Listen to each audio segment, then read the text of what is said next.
स्वागत है भाई आप सभी का आपके अपने YouTube चैनल प्रूव कर पर एक बार फिर से सभी को राधे राधे, जय श्री कृष्णा, जय माता दी। सभी लोग आ जाओ, जल्दी से जल्दी क्लास आपकी स्टार्ट होगी, सभी को आना है। और एक बात सभी लोग बता दें, हमारी जो आवाज़ है वो आप तक बिल्कुल क्लियर है या फिर नहीं, ठीक है? सभी लोग बता दो भाई जल्दी से, फिर जो है आपकी क्लास स्टार्ट की जाए। सभी लोग शेयर कर देंगे, ठीक है?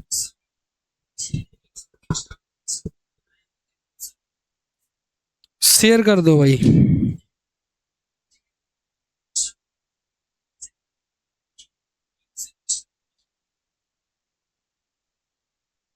चले भाई, क्लास को करेंगे स्टार्ट, सभी लोग आ जाएंगे।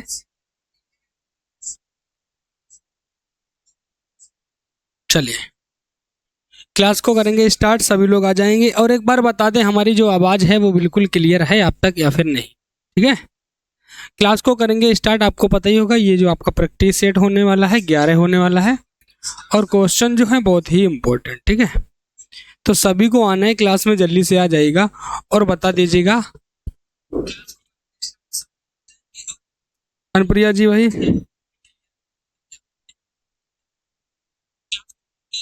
आइए उमरदा। अच्छा, आप उमरदा से हो, बहुत बहुत धन्यवाद है आपका। अनुप्रिया जी गुड मॉर्निंग, राधे राधे, जय श्री कृष्णा, जय माता दी। सभी लोग आ जाओ, क्लास आपकी स्टार्ट है और क्वेश्चन भी आपकी स्क्रीन पर दिया गया है, ठीक है? एक बार शेयर कर दें जल्दी से क्लास को, और आप सभी को भी आना है, ठीक है?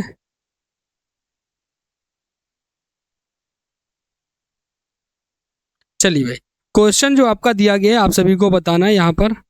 अच्छा, उमरदा से हो भाई, अच्छी बात है, ठीक है? क्वेश्चन दिया गया, पक्षी दाना चुग रहा है, रेखांकित शब्द का पर्यायवाची शब्द नहीं है, आपसे ये पूछा गया। यानी कि पक्षी दाना चुन रहा है, रेखांकित शब्द में पर्यायवाची नहीं है। ऑप्शन ए होगा पंकज होगा, अंडज होगा, खग होगा या फिर नवचर होगा। कौन सा है जो पक्षी का पर्यायवाची नहीं है, आपसे ये पूछा गया, सभी लोग बताएंगे, बताओ। देखो भाई, बता देंगे क्योंकि अभी जो पेपर है, ठीक है, डीएलएड फर्स्ट सेमेस्टर के पेपर भी चलने वाले होने वाले हैं, तो इसी वजह से थोड़ी समस्या चल रही है, और कोई बात नहीं। काजल वानो जी गुड मॉर्निंग, राधे राधे, जय श्री कृष्णा, जय माता दी सभी को, ठीक है? आपसे यहाँ पूछा गया कौन सा नहीं है, तो सभी लोग याद रखेंगे जो यहाँ पर पंकज दिया गया ये किसका पर्यायवाची है, तो सभी को पता होगा कमल का। किसका पर्यायवाची है? कमल का पर्यायवाची है। और इसके बाद आपका अंडज होगा, खग होगा, नवचर होगा, ये सारे के सारे आपके पर्ची के पर्यायवाची है। और आपसे पूछा गया था कौन सा नहीं है, तो ऑप्शन क्या हो जाएगा? कमल, यानी कि पंकज आपका नहीं है। अगला क्वेश्चन दिया गया है, हमें अनाथ बच्चों की मदद करनी चाहिए, रेखांकित शब्द में विलोम बताना है। काहे में? अनाथ में। ऑप्शन सनाथ होगा, अग होगा, अपाहिज होगा, या इनमें से कोई नहीं, जिसका कोई ना हो। जल्दी से बताओ। पूजा जी भाई, आपको भी राधे राधे, जय श्री कृष्णा, जय माता दी। आपसे पूछा गया है अनाथ में, राइट आंसर क्या हो जाएगा, जल्दी से बताओ।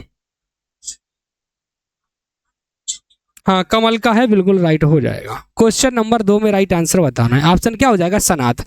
आपसे क्या कहा गया था क्वेश्चन में? कहा गया था हमें अनाथ बच्चों की मदद करनी चाहिए, और आपसे कहा गया था अनाथ में आपको क्या बताना है? विलोम बताना है। तो अनाथ का क्या होता है? सनाथ होता है। अग बिग होता है, सभी को पता होगा, ठीक है? आगे चलें। अगला क्वेश्चन दिया गया, क्वेश्चन नंबर 3 आपसे पूछा गया है, निम्नलिखित शब्दों में से कौन सा शब्द अनेकार्थी नहीं है? ऑप्शन ए कनक, यानी कि कनक माने क्या होता है, सभी को पता। एक कनक माने आपका सोना होता है, और एक कनक माने आपका धतूरा होता है। क्या होता है? धतूरा होता है। अनंत, अनंत का क्या होता है बताओ? अनंत। एक होता है आकाश और एक होता है अंतहीन। एक अनंत को अपन लोग बोलते हैं आकाश, क्या बोलते हैं? आकाश। और एक बोलते हैं अंतहीन, क्या बोलते हैं? अंतहीन। अगर महावीर की बात करें तो एक तो आपका हनुमान होता है, क्या होता है? हनुमान होता है। और एक आपका क्या होता है बताओ, जल्दी से बताओ। बलशाली, ठीक है, क्या होता है? बलशाली। तो यहाँ पर जो आपका राइट आंसर होगा वो क्या हो जाएगा? हत्या। ठीक है, आपसे पूछा गया है कौन सा अनेकार्थी नहीं है, सारे के सारे हैं, कनक भी है, अनंत भी है, महावीर है, कौन सा है नहीं, हत्या, यानी कि ऑप्शन आपका क्या हो जाएगा बताओ, ऑप्शन आपका क्या हो जाएगा, डी हो जाएगा। कंचन यादव जी गुड मॉर्निंग, राधे राधे, जय श्री कृष्णा, जय माता दी। ठीक है, सभी लोग याद रखोगे, आगे चलें। दिया गया जिसका संबंध अध्यात्म से है के लिए एक शब्द बताना है, आध्यात्मिक होगा, धार्मिक होगा, शास्त्रीय होगा या फिर नैतिक होगा। अब देखो जो धर्म से संबंधित होता है ना वो धार्मिक होगा, शास्त्र से शास्त्रीय होगा, बात करें नैतिक, ठीक है, तो क्या हो जाएगा बताओ। यहां पर राइट आंसर आपसे पूछा गया है, क्या राइट आंसर हो जाएगा क्वेश्चन नंबर 4 में बताओ, ऑप्शन क्या हो जाएगा, ए हो जाएगा। हाँ, आध्यात्मिक। आपसे क्या कहा गया, जो अध्यात्म से संबंध रखता हो वो आपका क्या होगा, आध्यात्मिक हो जाएगा, यानी कि ऑप्शन आपका ए बिल्कुल राइट आंसर हो जाएगा। ठीक है भाई, अगला दिया गया है कौन सा जोड़ा समरूपी भिन्नार्थक है, यानी कि समश्रुत भिन्नार्थक है। ऑप्शन है अवधि और अवधि, अनुचर नौकर, आदि अंत, अभिनय नाटक है। आपसे यानी समश्रुत भिन्नार्थक पूछा गया, यहाँ पर जो आपका राइट आंसर होगा वो क्या हो जाएगा, जल्दी से बताओ। क्वेश्चन नंबर 5 में राइट आंसर बताना, एक बार सभी लोग शेयर करते हैं। ऑप्शन क्या हो जाएगा, ऑप्शन आपका हो जाएगा ए। देखो एक अवधि क्या होता है, बात करें आपसे अवधि, अवधि यानी कि एक होता है समय, ठीक है, सभी को पता होगा, और एक जो आपका अवधि है ये क्या है, हमारी भाषा है ना, भाषा है। और ये अवधि कौन सी भाषा है, पूर्वी हिंदी की बोली भी है, पूर्वी हिंदी की बोली भी है, और पूर्वी हिंदी में आपकी 3 बोलियां आती हैं, एक आपका अवधि आता है, क्या आता है, एक आपका अवधि आता है, एक आपका बघेली आता है, और एक आपका छत्तीसगढ़ी आता है। तो अवधि क्या हो गई, भाषा, यानी कि ऑप्शन जो होगा, ऑप्शन आपका क्या हो जाएगा, ए बिल्कुल राइट आंसर हो जाएगा, सभी लोग याद रखेंगे। ठीक है, क्या हो जाएगा, ऑप्शन आपका यहाँ पर ए हो जाएगा, बिल्कुल राइट आंसर, सभी लोग याद रखेंगे। आगे चलें, अगला दिया गया है हमें प्रतिदिन सूर्य नमस्कार करना चाहिए, रेखांकित को पहचानिए। उपसर्ग होगा, अव्यय होगा, सर्वनाम होगा या फिर कारक होगा। प्रतिदिन आपसे क्या कहा गया है, हमें प्रतिदिन सूर्य नमस्कार करना चाहिए, रेखांकित को पहचानना था, आपसे ये कहा गया। जल्दी से बताओ सभी लोग, क्या राइट आंसर हो जाएगा बताओ। क्वेश्चन नंबर 6 में राइट आंसर ऑप्शन बी हो जाएगा, अव्यय। ठीक है, उपसर्ग नहीं होगा, ऑप्शन क्या हो जाएगा, अव्यय, यहाँ पर आपका बिल्कुल राइट आंसर हो जाएगा। इस चीज को याद रखें, यानी लिंग वचन के आधार पर, ठीक है, परिवर्तन ना हो, याद रखें। आगे चलें, अगला दिया गया मिलाप शब्द में कौन सा प्रत्यय है, आपसे पूछा गया है। मिल होगा, आप होगा, अप होगा या लाप होगा, यानी कि प्रत्यय शब्दों के पीछे लगते हैं, उपसर्ग आपके आगे। तो आपसे यहाँ पर पूछा गया मिलाप में कौन सा प्रत्यय है, बताओ भाई। अनुप्रिया जी, कंचन जी, सभी लोगों को बताएंगे, एक बार बता दीजिएगा यहाँ पर राइट आंसर आपका क्या हो जाएगा बताओ। क्वेश्चन नंबर 7 क्या हो जाएगा, ऑप्शन बी हो जाएगा। ठीक है, सॉरी यहां पे थे, है ना, आप, क्या हो जाएगा, मिल आप में आपसे प्रत्यय पूछा, प्रत्यय हमेशा पीछे लगता है, ऑप्शन आपका बी हो जाएगा। ठीक है, आप यहां पर याद रखें।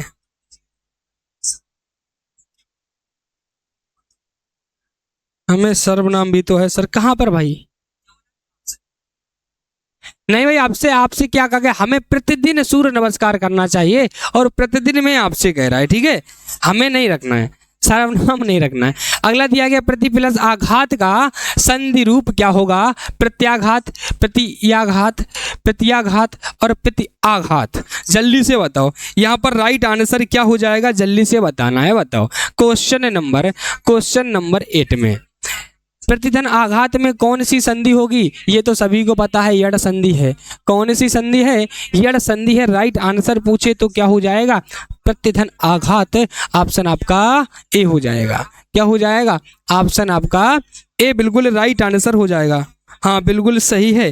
ठीक है, सभी लोग याद रखोगे। चलो भाई आगे चलते हैं। दिया गया महोषध शब्द का संधि विच्छेद कीजिए।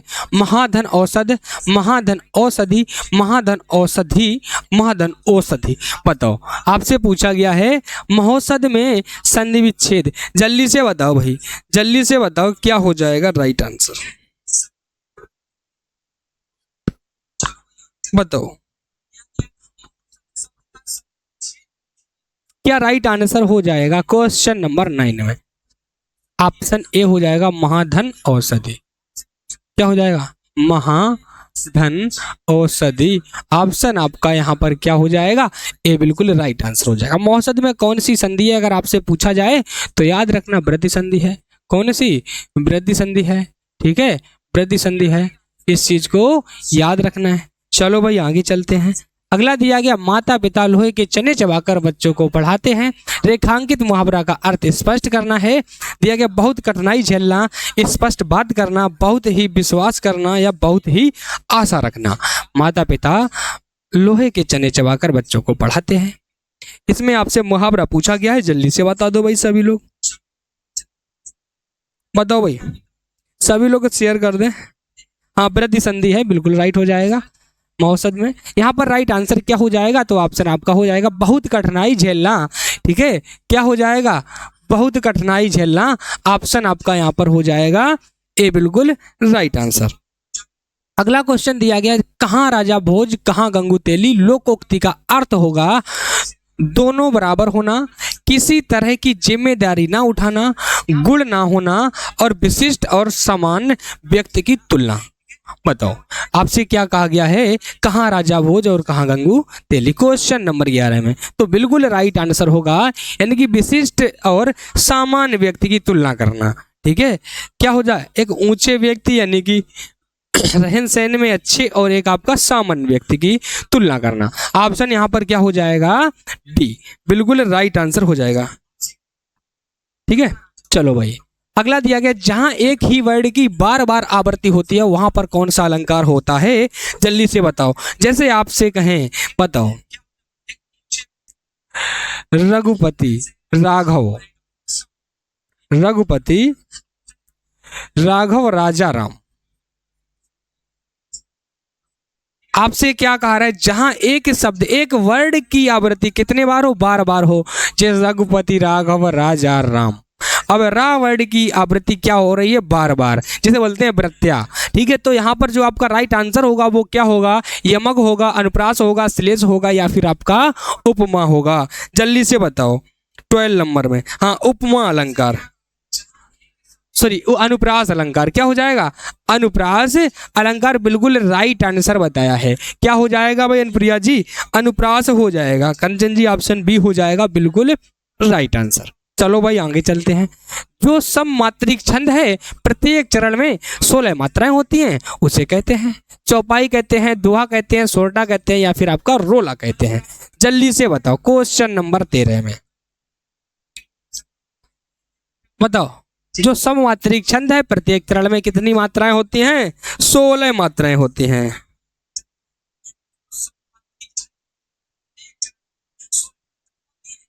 हाँ, महामना मदन मोहन मालवीय, बिल्कुल सही है भाई। बताओ भाई यहाँ पर क्या हो जाएगा? चौपाई। क्या हो जाएगा? चौपाई हो जाएगा बिल्कुल राइट आंसर। ठीक है, क्या हो जाएगा? चौपाई यानी कि ऑप्शन आपका क्या हो जाएगा? ए हो जाएगा। आगे चलें।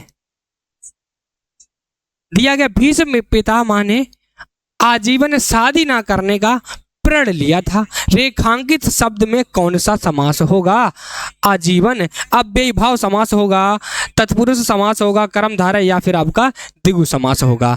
भीष्म पिता ने आजीवन शादी ना करने का प्रण लिया था। बताओ, जल्दी से बताओ क्या हो जाएगा? जल्दी से बता दीजिएगा राइट आंसर क्या हो जाएगा। एक बार सभी लोग शेयर कर दें भैया क्लास को जल्दी से जल्दी। क्वेश्चन नंबर 14 में राइट आंसर बताना है। क्वेश्चन नंबर 14 में राइट आंसर बताना। अव्ययीभाव समास बिल्कुल राइट आंसर हो जाएगा आजीवन। ठीक है, क्या हो जाएगा? आजीवन, ऑप्शन आपका ए हो जाएगा। अगला दिया गया अव्ययी भाव समास, दिया गया अद्भुत रस का स्थायी भाव होता है क्रोध, शोक, उत्साह, विस्मय। आपसे क्या पूछा है? अद्भुत पूछा है क्वेश्चन नंबर 15 में। क्रोध कौन सा होता है? रौद्र क्रोध रस होता है, क्रोध रौद्र रस। शोक करुण होता है, ठीक है। उत्साह वीर होता है। बताओ ऑप्शन क्या हो जाएगा? डी हो जाएगा, ठीक है। अद्भुत विस्मय अद्भुत, ऑप्शन आपका यहाँ पर क्या हो जाएगा? डी हो जाएगा भाई, ठीक है। हाँ, अव्ययी भाव समास होगा। यहाँ पर राइट आंसर क्या हो जाएगा? ऑप्शन डी हो जाएगा। सभी को याद रखना है, क्या हो जाएगा? ऑप्शन आपका डी हो जाएगा, ठीक है। याद रखोगे, ऑप्शन डी बिल्कुल राइट आंसर हो जाएगा। वर्णों के समुदाय को क्या कहते हैं? वर्णमाला कहेंगे, सर्वनाम कहेंगे, अक्षर कहेंगे, या फिर आपका क्रिया कहेंगे? आपसे क्या कहा गया है? वर्णों का समुदाय क्या कहलाता है? बताओ, जल्दी से बताओ। क्वेश्चन नंबर 16 में, यानी कि एक वर्णों का पूरा जो समुदाय होता है वो आपका क्या कहलाता है? वर्णमाला कहलाता है, वर्णमाला कहलाता है, ठीक है। अच्छा, एक बार आपसे एक चीज पूछें, आपसे कहें मूल व्यंजनों की संख्या कितनी होती है? बताओ, मूल व्यंजन कितने होते हैं? मूल व्यंजन कितने होते हैं? जल्दी से बताओ। और आपसे कहें कुल व्यंजन कितने होते हैं? कुल व्यंजन कितने होते हैं? ये दोनों क्वेश्चन आपको बताने हैं। बताओ, मूल व्यंजनों की संख्या कितनी होती है और कुल व्यंजनों की संख्या कितनी होती है? एक बार हमें कमेंट में बताओ। चलो भाई आगे चलते हैं। निम्नलिखित शब्दों में से स्त्रीलिंग शब्द को पहचानना था। संसार होगा, गौरव होगा, समुदाय होगा, या आपका अश्वनी होगा, ठीक है। जल्दी से बताओ, यहाँ पर राइट आंसर क्या हो जाएगा? गलत मत कर देना भाई, बहुत ही इंपॉर्टेंट क्वेश्चन है। बताओ। हिमानी जी भाई गुड मॉर्निंग, आपको राधे राधे, जय श्री कृष्णा, जय माता दी। क्वेश्चन नंबर 17 में राइट आंसर बताना है। जल्दी से बताओ क्या हो जाएगा? जल्दी से बताओ। तो यहाँ पर अश्विन हो जाएगा। कैसे हो जाएगा? यहाँ पर नक्षत्र है, ठीक है, नक्षत्र है भैया, अश्विनी नक्षत्र, रोहिणी, ठीक है, रोहिणी, ये सब क्या हैं? स्त्रीलिंग के उदाहरण हैं, स्त्रीलिंग के उदाहरण हैं। इस चीज को याद रखना है, ठीक है। ऑप्शन ए बता दिया, देखो संसार बता दिया किसी ने, ऑप्शन डी हो जाएगा, इसीलिए बोलते हैं देख लिया करो। ऑप्शन क्या हो जाएगा? डी। दिया गया निम्नलिखित में से कौन सा जोड़ा सही नहीं है? बेटी बेटियां होगा, डिबिया डिबिये होगा, श्रोता श्रोता गण होगा, बधु और बधुए होगा। जल्दी से बताओ। हाँ, ऑप्शन डी हो जाएगा भैया। 17 नंबर में क्या हो जाएगा? ऑप्शन डी हो जाएगा। इस चीज को सभी लोग याद रखेंगे, ठीक है। एक बार देख लिया करो भाई क्वेश्चन कह क्या रहा है ना। आप लोग ऐसे ही बता देते हो। बताओ भाई। यहाँ पर राइट आंसर बता दीजिएगा भाई। 33 और 52। देखो हम कुल व्यंजन पूछे थे, सारे स्वर और व्यंजन थोड़ी ना पूछे थे, ठीक है। 33 तो ठीक है, क्या है 33 तो मूल व्यंजन जो होते हैं 33 होते हैं, और कुल व्यंजन 41 होते हैं, वो भी बता रहे हैं आपको। यहाँ पर जो आपका राइट आंसर होगा डिबिया डिबिये नहीं होगा, डिबिया डिबिया होगा। क्या होगा? ऐसा होगा, डिबिया, ठीक है। यानी कि ऑप्शन यहाँ पर क्या हो जाएगा? बी हो जाएगा, बिल्कुल राइट आंसर, ठीक है। अगला क्वेश्चन क्या दिया गया है? निम्नलिखित वाक्यों से संबंधित कारक वाले वाक्य को पहचानना है। रवि खाना खाता है, यानी कि क्या कहा गया? निम्नलिखित वाक्यों में से संबंध कारक वाले वाक्य को पहचानना है। रवि खाना खाता है, यह प्रेमचंद के उपन्यास है। राम ने रावण को मारा, माँ अपने बच्चों को मारती है। अब संबंध कारक की बात कर रहा है क्वेश्चन नंबर 19 में। जल्दी से बताओ हिमानी जी क्या हो जाएगा? बताओ क्वेश्चन नंबर 19 क्या हो जाएगा? ऑप्शन क्या हो जाएगा? यानी यह प्रेमचंद के उपन्यास हैं, यानी कि प्रेमचंद से संबंधित बात ही तो कर रहा है, प्रेमचंद के उपन्यास हैं। ऑप्शन आपका यहाँ पर क्या हो जाएगा? B is the right answer. क्या हो जाएगा? बी हो जाएगा भाई, बिल्कुल राइट आंसर। अब देख लो भाई मूल व्यंजन क्या होते हैं, ठीक है, एक बार देख लीजिएगा सभी लोग।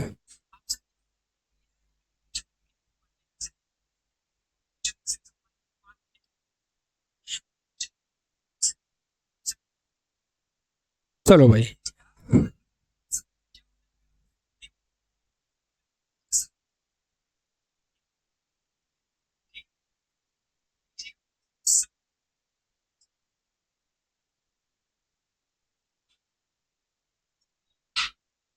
चलो इसे इधर ही देख लेते हैं, ठीक है। अगर हम अभी हमने आपसे क्या कहा, बी कन्फ्यूजन है, अभी हम बता रहे भाई क्या कन्फ्यूजन है, ठीक है। अभी हमने आपसे क्या कहा, मूल व्यंजन। मूल व्यंजन कितने होते हैं, तो सभी को पता होगा जो आपके मूल व्यंजन होते हैं 33 होते हैं, जिसमें आपके 25 स्पर्श व्यंजन होते हैं। कितने, 25 आपके स्पर्श व्यंजन होते हैं, ये तो सभी को पता होगा। कितने होते हैं, 25। इसके बाद ऊष्म व्यंजनों की संख्या कितनी होती है, ऊष्म व्यंजन आपके कितने होते हैं, 4 होते हैं। 4 आपके क्या होते हैं, ऊष्म होते हैं, और 4 आपके होते हैं अनथस्थ। क्या होते हैं, अनथस्थ, अनथस्थ। तो ये आपके क्या हो गए, ये आपके हो गए 33, यानी कि ये हो गए आपके 33 मूल व्यंजन। अब हम आपसे कहें कुल व्यंजन कितने होते हैं, अब आपसे हम कहें कुल व्यंजन, कुल व्यंजन इनकी संख्या कितनी होती है, कुल व्यंजनों की संख्या कितनी होती है, तो 41 होती है। कितनी होती है, 41 होती है। अब देखो इसमें आपके स्पर्शी आते हैं, 25 क्या होते हैं, स्पर्शी होते हैं, ठीक है। 4 आपके ऊष्म, 4 अंतस्थ, 4 आपके ऊष्म होते हैं, 4 आपके अंतस्थ होते हैं, 4 आपके संयुक्त होते हैं, 2 आपके द्विगुण होते हैं, 2 आपके उत्क्षिप्त होते हैं। अब जोड़ लीजिएगा भाई, कितने हो गए बताओ, जल्दी से बताओ कितने हो गए, 41 ही तो हो गए। बताओ कुल व्यंजन कितने हो गए, 41 ही हो गए, ठीक है। इस चीज को याद रखना। हाँ अब जोड़ लीजिएगा, लिख भी दें क्या भाई, बताओ अगर ना समझ में आ रहा हो आपके तो हम लिख भी देंगे। ये 25 आपके क्या हो गए, स्पर्शी हो गए, स्पर्शी हो गए। 4 आपके अनथस्थ हो गए, अनथस्थ हो गए। 4 आपके ऊष्म हो गए, 4 आपके संयुक्त हो गए, ठीक है। 2 आपके द्विगुण हो गए,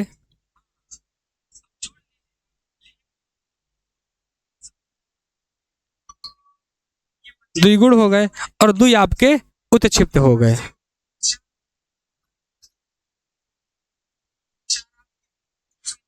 अब बताओ, ठीक है, याद रखोगे। चलो भाई आगे चलते हैं। अगला क्वेश्चन जो आपका दिया गया, निम्नलिखित में से कौन से शब्द में विशेषण को पहचानना है, यानी निम्नलिखित शब्दों में से विशेषण को पहचानना है। ऐतिहासिक, उपासना, आश्वासन और अपेक्षा। जल्दी से बताओ, जल्दी से बताओ, जल्दी से बताओ, यहाँ पर राइट आंसर क्या हो जाएगा, सभी को बताना है। बताओ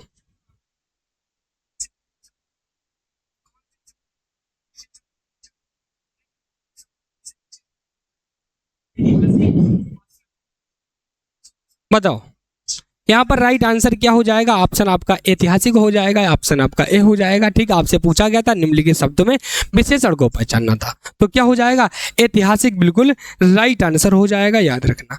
अगला क्वेश्चन दिया गया है, जागना मूल रूप क्रिया का प्रथम प्रणार्थक रूप क्या होगा। जागना, जगाना होगा, जगवाना होगा, जागवाना होगा, या जाग होगा। बताओ जल्दी से बताएं क्या हो जाएगा यहाँ पर राइट आंसर, जल्दी से बताओ। हाँ कुल व्यंजन भाई 41 ही तो होते हैं, वही तो बताए, जिसमें 25 स्पर्श होते हैं, 4 अंतस्थ, 4 ऊष्म, 4 संयुक्त, 2 द्विगुण और 2 आपके उत्क्षिप्त। 41 हो गए।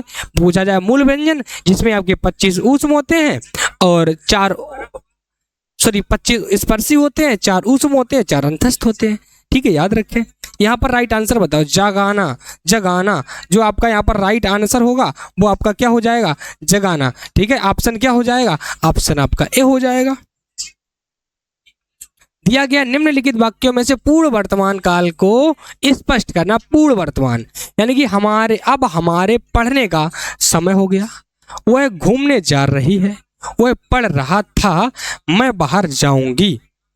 आपसे वो पूर्ण वर्तमान काल पूछा है, पूर्ण वर्तमान। बताओ 22 में राइट आंसर।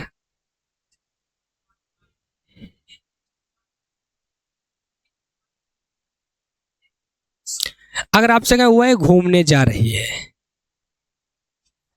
आपसे कहा पूर्ण वर्तमान काल, ऑप्शन ए अब हमारे पढ़ने का समय हो गया है, अब हमारे पढ़ने का समय हो गया है। ऑप्शन आपका क्या होगा, ऑप्शन आपका क्या होगा, ऑप्शन आपका ए हो जाएगा। पूछे वह घूमने जा रही है, अपूर्ण वर्तमान क्या हो जाएगा, अपूर्ण वर्तमान। अगर आपसे कहें वह घूमने जा रही है, तो अपूर्ण वर्तमान, क्या हो जाएगा? अपूर्ण वर्तमान। अगर आपसे कहें, यहीं पर आपसे कहें वह पढ़ रहा था, वह पढ़ रहा था, तो क्या हो जाएगा? अपूर्ण भूतकाल हो जाएगा। पढ़ रहा था आपसे कहा है, तो क्या हो जाएगा? अपूर्ण, अपूर्ण भूतकाल। पढ़ रहा था, ठीक है, पढ़ रहा था, भूतकाल। अगर आपसे कहें मैं बाहर जाऊंगी, मैं बाहर जाऊंगी, सामान्य भविष्य, यानी कि जाऊंगी, मैं बाहर जाऊंगी, ये क्या हो जाएगा? सामान्य भविष्य, ठीक है।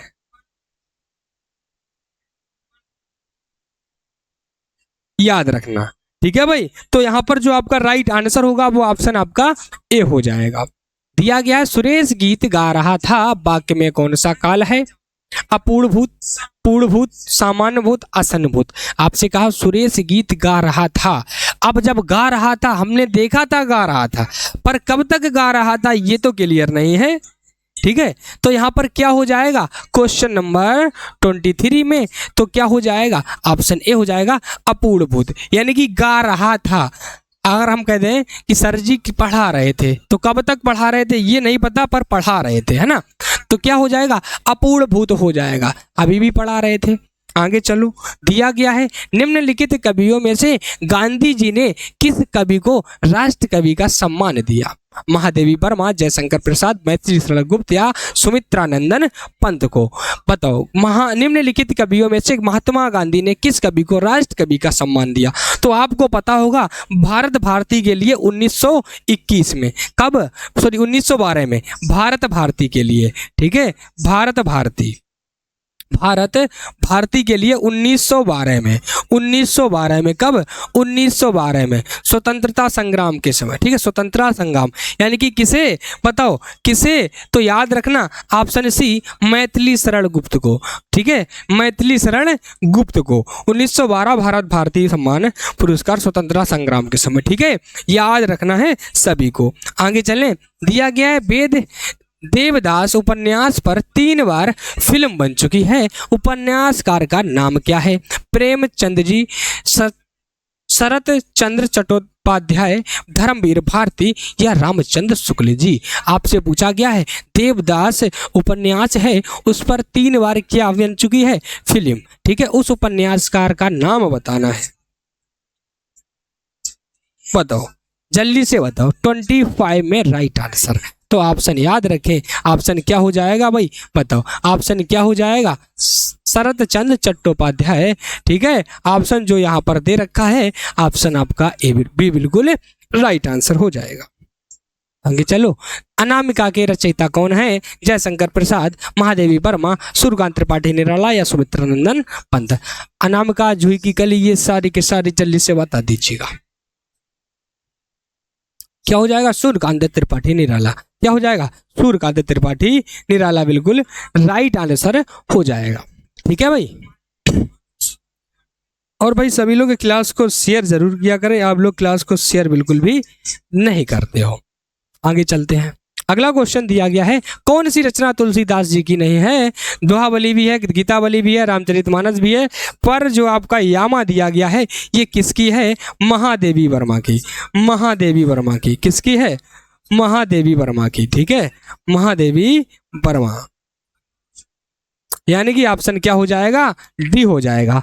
पूछा गया तुलसीदास की नहीं है तो महादेवी वर्मा जी की है, जो आपकी यामा है। ऑप्शन क्या हो जाएगा? ऑप्शन आपका डी हो जाएगा। अब यहाँ पर एक आपका दिया गया है, ये बताओ ये आपको दिख रहा है या फिर नहीं? थोड़ा और जूम किया जाए, बताओ क्यों भाई?